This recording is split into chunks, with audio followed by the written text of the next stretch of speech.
Have you ever cried so much it felt like the whole world collapsed with you? That's exactly what happened to Luffy the moment Ace died in his arms. In One Piece, this scene isn't just about loss.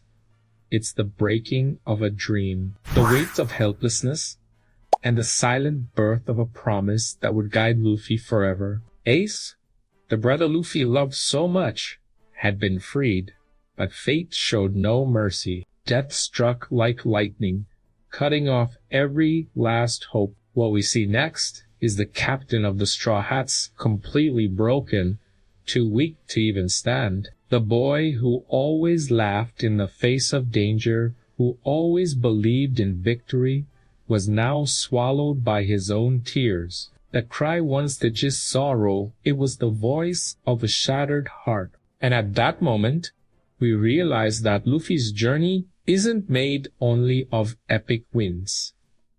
He falls, he hurts, he bleeds on the inside, but it's in that weakness that his true strength is born, because deep down, behind all that despair, Luffy was forging something even greater. The promise to never again lose someone important before his eyes.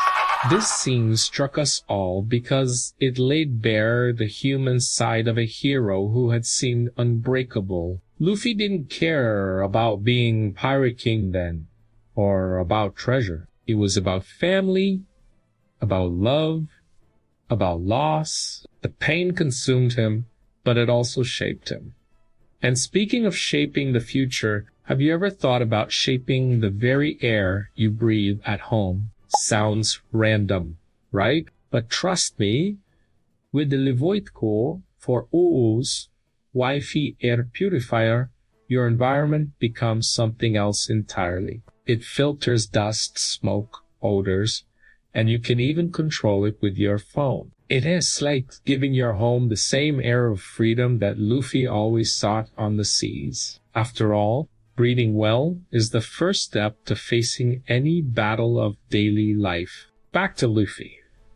Ace's death wasn't the end of his journey. On the contrary, it was a rebirth. That cry became fuel for him to realize he wasn't ready yet, that he needed to be stronger, not for himself, but for everyone still relying on his courage. And that S, where Rayleigh's training comes in, the necessary pause to rise from the ashes and return to the seas with a fire burning brighter than ever. Luffy's cry is one of those moments that stay eternal because it doesn't belong only to him.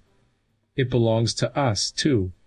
Who hasn't lost someone? Who hasn't felt powerless? Who hasn't silently promised never to let it happen again? It's in that mirror between reality and fantasy that One Piece becomes truly grand. Luffy's silent promise, sealed with tears and pain, still echoes in every episode, in every battle. It is not just the story of a pirate, it is the story of a human being learning from loss, rising after each fall, and finding strength in what once felt like the end. And maybe that's why we connect so much with him. Because Luffy doesn't cry only as a character. He cries for us. He screams the pain we often can't release. He shows that even the strongest can break, and that it's from those fragments that true greatness is born. But here's the question that lingers. Can a promise made in silence, in today's tears, really become the invincible power that changes tomorrow?